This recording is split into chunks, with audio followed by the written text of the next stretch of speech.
It's Memorial Day weekend, and everybody's getting in the pool. I'm Michael Smerconish in Philadelphia. Why are so many Republican candidates now challenging Donald Trump for the GOP presidential nomination?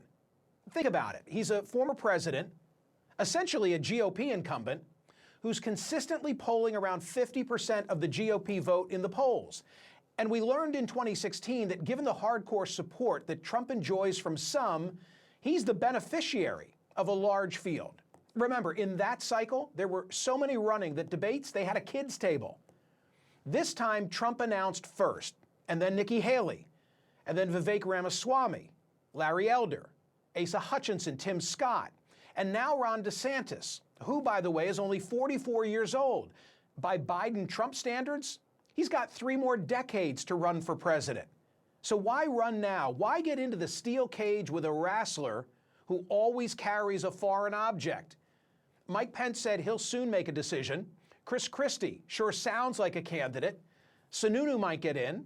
Even Glenn Youngkin, according to Axios, is taking a second look. So what's going on?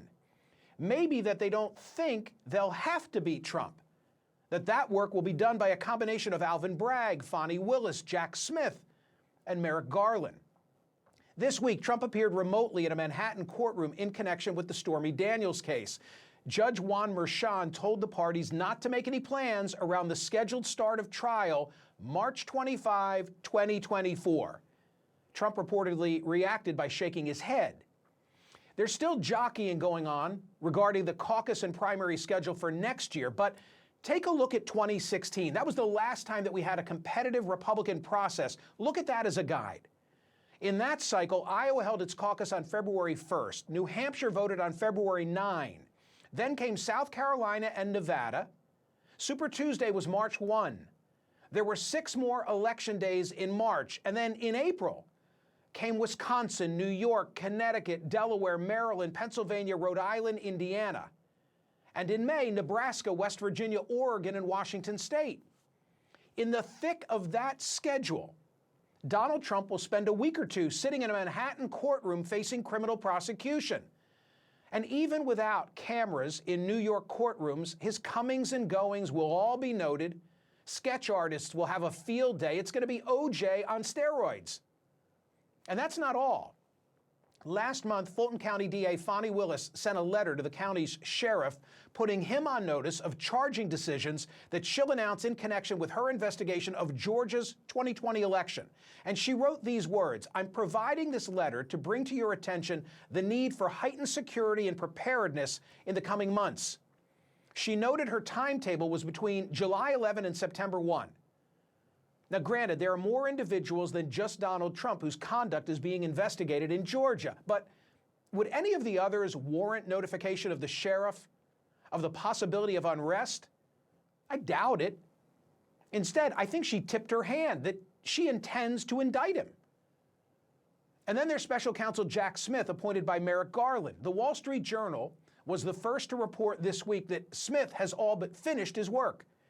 They reported, quote, "In recent weeks, prosecutors working for Smith have completed interviews with nearly every employee at Trump's Florida home, from top political aides to maids and maintenance staff." The Journal couldn't determine whether Smith has decided to charge Trump, but early this week, Trump's lawyers sought a meeting with Merrick Garland. Common sense suggests that there's no need for a meeting unless Trump's lawyers think he's about to be indicted. And now the Washington Post reports that 2 of the former president's employees moved boxes of papers from within his Mar-a-Lago home a day before FBI agents and a Justice Department official arrived to pick up classified documents.